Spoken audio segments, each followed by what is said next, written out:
Welcome to the Deep Dive. We're here to cut through the noise, get straight to the insights.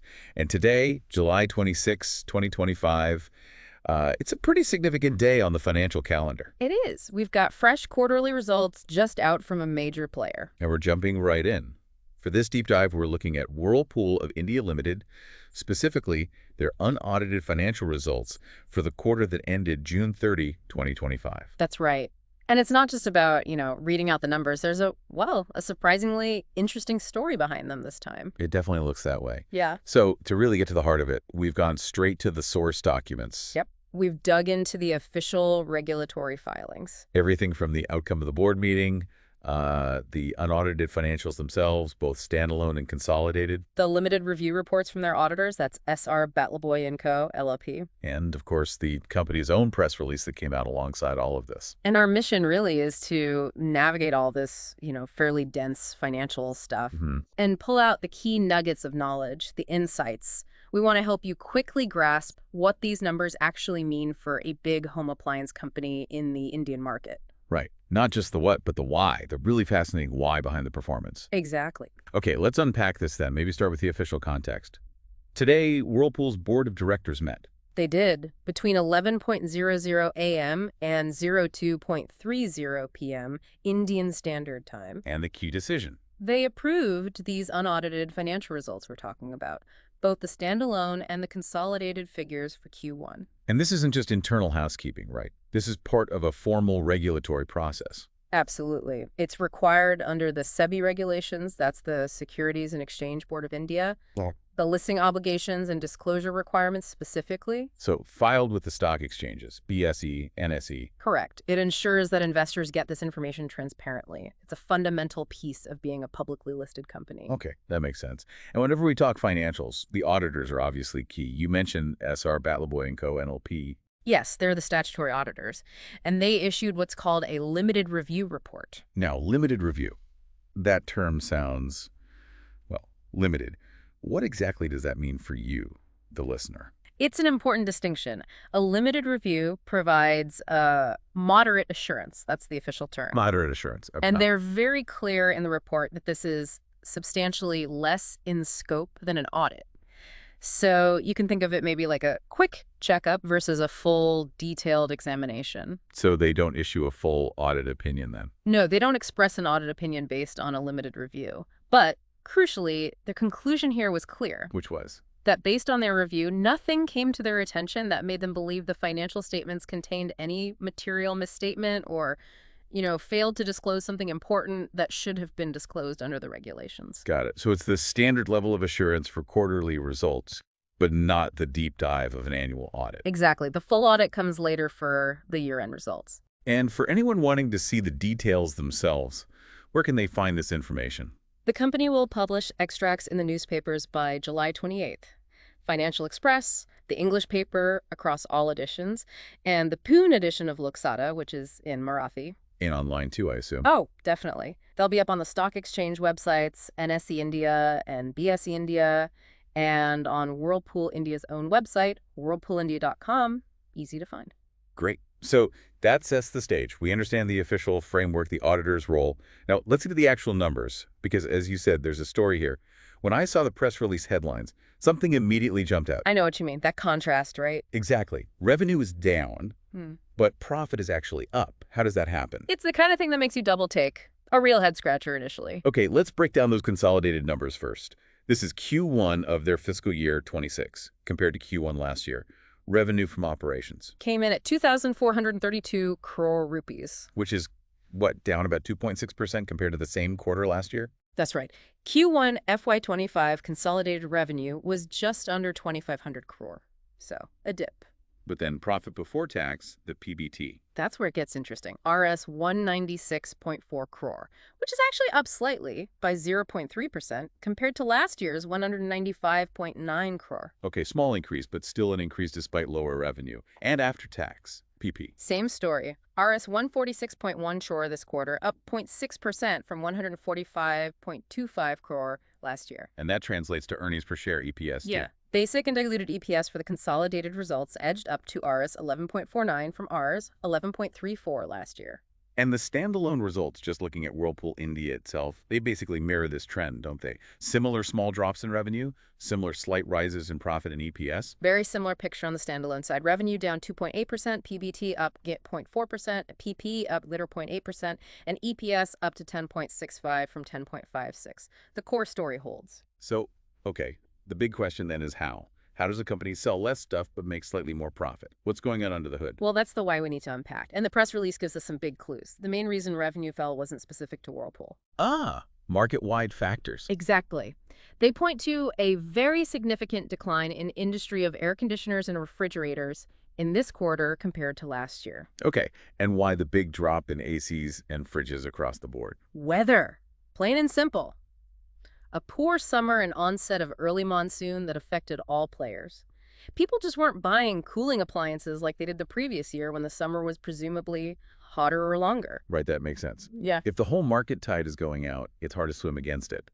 But Whirlpool didn't just tread water on profit. They actually gained a bit.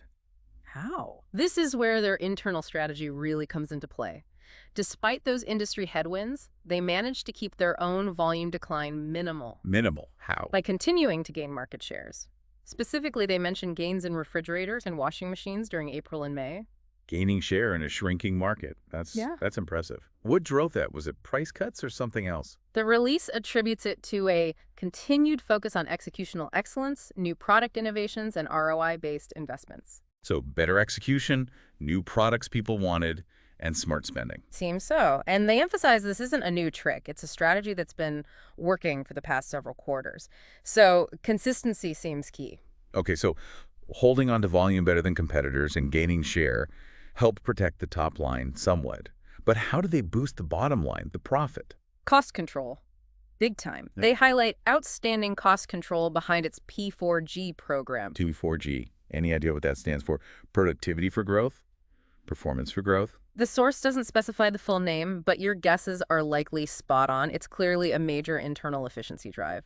And it paid off. How so? Productivity actions from this P4G program led directly to an improvement in material costs by about 130 basis points. Okay, 130 basis points. For our listeners, that's 1.3 percentage points, right? Correct. That might sound small, but in a business this size, what does that actually translate to? Oh, it's significant. Like you said, 1.3 percentage points.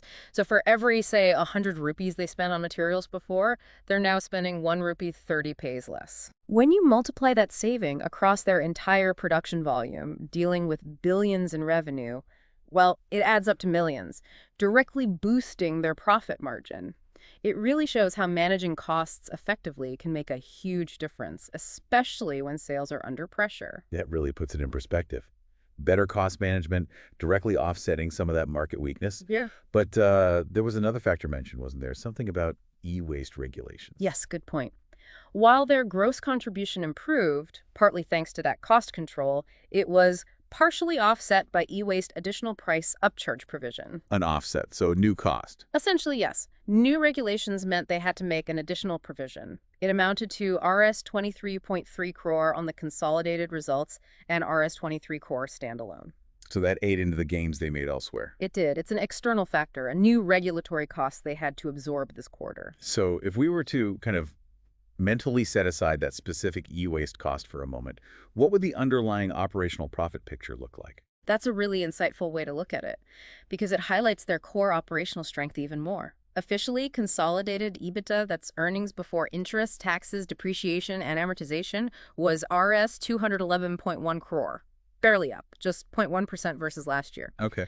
But if you look at operational EBITDA, so before accounting for that specific Rs 23.3 crore e-waste provision, it was actually up a very healthy 11.2% on a consolidated basis and 12.6% standalone compared to last year. Wow. Okay. So the underlying business engine was performing much better than the final EBITDA number suggests because of that new regulation. Precisely. And even with that provision included, their consolidated EBITDA margin, the percentage, still improved by 30 basis points, 0.3 percentage points compared to last year, shows real efficiency gains. That really clarifies things. Just one more detail to clear up from the notes. There was mention of an exceptional item in the previous year's figures, INR 700 lakhs. What was that? Right. Good catch. That relates to the financials for the year ended March 31st, 2025. It represents an insurance claim received against the fire loss that occurred at warehouse in Delhi on March 25, 2024. Ah, okay. So an insurance payout for a past event. Exactly. They note follow-up procedures for remaining claims are ongoing. But the key thing for this quarter's analysis is that it's a prior period item. It doesn't affect the Q1 FY26 operational performance we've been discussing. Got it. Doesn't skew the current picture. Okay, so let's pull this all together. What does this deep dive into Whirlpool's Q1 results really tell us? What's the key takeaway for you, the listener? I think the results paint a really clear picture of resilience and strong strategic execution in what was clearly a tough market environment. Yeah, resilience is a good word for it. Despite those big external challenges, the bad weather hitting demand, these new regulatory costs popping up the company, showed a really strong ability to manage the things it could control internally. Right, things like focusing on gaining market share where they could, in fridges and washers. And especially that P4G program driving cost savings, that seems absolutely critical to the profit story. It really highlights how important operational excellence and strategic agility are, doesn't it? Especially when the wider market is shaky. They grew profits even when revenue dipped. Exactly. And it's a powerful reminder, I think, that those headline numbers revenue down sometimes hide a deeper, more nuanced story. A story of strategic moves, internal efficiencies, things savvy companies do to stay profitable even when things get tough. It's definitely not just about how much you sell. It's about how you sell, how you manage your costs, how you adapt. Whirlpool's quarter here is, well, almost a mini case study in that.